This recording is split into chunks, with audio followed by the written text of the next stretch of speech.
Himalayas की 1600 feet की ऊंचाई पर एक ऐसा तालाब है जहां गर्मियों में बर्फ पिघलते ही 100 से भी ज्यादा स्केल्टन्स पानी के ऊपर तैरने लगते हैं।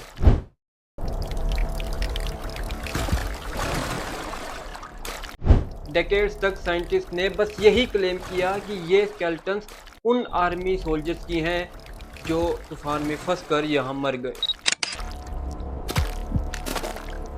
लेकिन 2019 में जब डीएनए टेस्ट हुआ तो उस डीएनए टेस्ट को देखकर साइंटिस्ट के होश उड़ गए।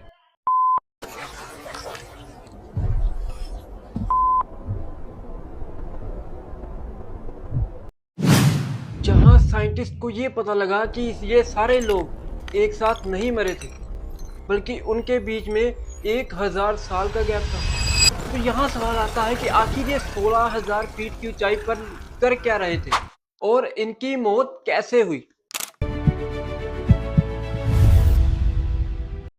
तो बात है 1942 की, जब सेकेंड वर्ल्ड वॉर अपनी पीक पर थी। उत्तराखंड के नंदा देवी गेम रिजर्व में एक ब्रिटिश गार्ड जिनका नाम HK माधवल था, वो हाई एल्टीट्यूड पर ट्रैकिंग कर रहे थे। जब वो रूपकुंड नाम के एक छोटे से फ्रोजन लेक के पास पहुंचे तो गर्मियों की वजह से बर्फ थोड़ी पिघल रही थी। गार्ड ने पानी में देखा और उनके पैरों तले जमीन निकल गई। लेक के किनारे पर पानी के अंदर 300 से 800 ह्यूमन स्केल्टन्स बिखरे हुए थे। कुछ लाशों पर अभी भी स्किन और बाल इंटैक्ट थे क्योंकि एक्सट्रीम ठंड ने उन्हें प्रिजर्व कर रखा था।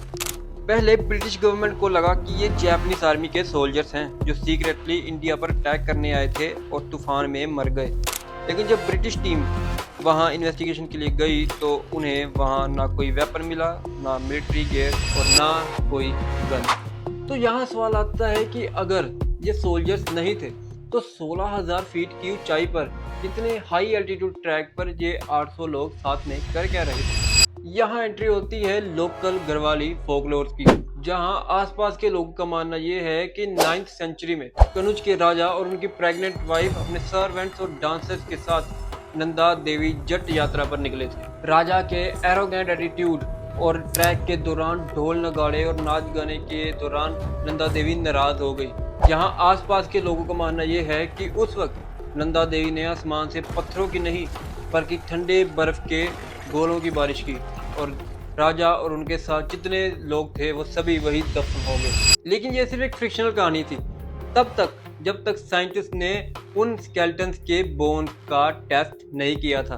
अब यहाँ से कहानी थोड़ी सी इंटरेस्टिंग और भी ज़्यादा डेप्थ में चली जाती है, क्योंकि अब देखना इंटरेस्टिंग होगा कि साइंटिस्ट को उस टेस्ट में मिला क्या।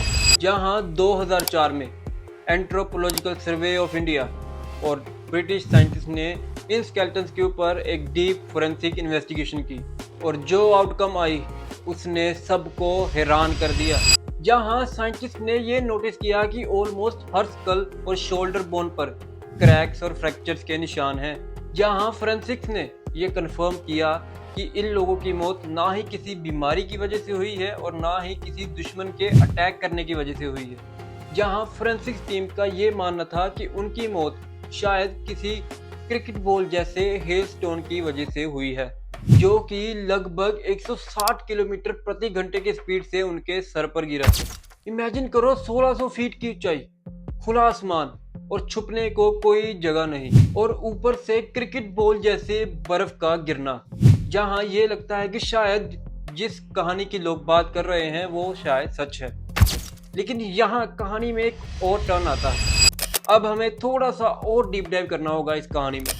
2019 में हार्वर्ड यूनिवर्सिटी, CCMB यूनिवर्सिटी और CSIR ने 5 साल लंबे DNA स्टडी को पब्लिक किया। इस स्टडी ने पिछले 70 सालों से जितनी भी कहानियां चल रही थी उन सब को नकार दिया। जहां साइंटिस्ट ने 30 से 40 स्केल्टन्स के ऊपर फुल गनीमो सीक्वेंसिंग की और जिसके रिजल्ट काफी ज्यादा शॉकिंग थे। जहां खुद साइंटिस्ट भी हैरान हो गए। जहां साइंटिस्ट ने लोगों को 2 सरप्राइजेस दिए। जहां पहले सरप्राइज में साइंटिस्ट ने ये कंफर्म किया कि ये लोग जो मरे हैं ये 2 ग्रुप में मरे हैं। जहां पहला ग्रुप 9th सेंचुरी में मरा था और वही दूसरा ग्रुप 1000 साल बाद 1800 AD के आसपास मरा था। वहीं दूसरे सरप्राइज ने खुद साइंटिस्ट को शॉक में डाल दिया कि आखिर ऐसा हो कैसे सकता है। जहां साइंटिस्ट को ये पता लगा कि जिन स्केलेटन्स का उन्होंने टेस्ट किया है उनमें से 20 से 25 स्केलेटन इंडियन एंसेस्टर्स के थे, वही 14 से 15 स्केलेटन यूरोप और मेडिटेरियन रीजन के थे। सोचो 1800 एडी में यूरोप के ग्रीस के लोग 16,000 फीट दूर हिमालय की चोटी पर आखिर करने के आए थे। उनका इंडियन पिलग्रिम्स के साथ क्या रिश्ता था? साइंटिस्ट को अभी तक इन सवालों का जवाब नहीं मिला। आज भी रूपकुंड लेक ज्योग्राफी और हिस्ट्री के उन पन्नों में से एक है जिसका राज आज भी राज बना हुआ है। जहां कई सवाल उठते हैं। पहला सवाल ये उठता है कि क्या 1000 साल बाद भी जो ग्रुप मरा है उनके साथ भी सेम वैसा ही हुआ होगा जो 9th सेंचुरी में पहले ग्रुप के साथ हुआ था, या फिर रूपकुंड लेक किसी एशियन ट्रेड रूट का हिस्सा है जिसके बारे में हमारी मॉडर्न हिस्ट्री और हमारी एशियन बुक्स में जिक्र नहीं किया गया। हिमालय अपने अंदर कई राज छुपा कर बैठा हुआ है, जहां बदलते वक्त के साथ हिमालय कई नए राज हमारे सामने रख रहा है जिसका हमारे साइंटिस्ट, हमारे लोगों के पास या हमारी एशियंट बुक्स के पास कोई जवाब नहीं है। लेकिन एक बात पक्की है कि रूपकुंड लेक जब भी गर्मियों में पिघलकर नदी में मिलती है तो उस नदी में तैरते हुए स्केलेटन्स हमें ये याद दिलाते हैं कि हम अभी भी हिस्ट्री और नेचर से कोसों दूर हैं। हमें अभी भी कई बातों का पता करना बाकी है। आपकी क्या राय है? आप क्या सोचते हैं इस फुल नैरेटिव और स्टोरी के बारे में? मुझे नीचे कमेंट सेक्शन में ज़रूर लिखिएगा। वीडियो पसंद आया हो तो वीडियो को लाइक और चैनल को सब्सक्राइब करना मत भूलिएगा। मेरा नाम है प्रभ और आप देख रहे हैं नैरेटिव्स बाय प्रभ। Thank you.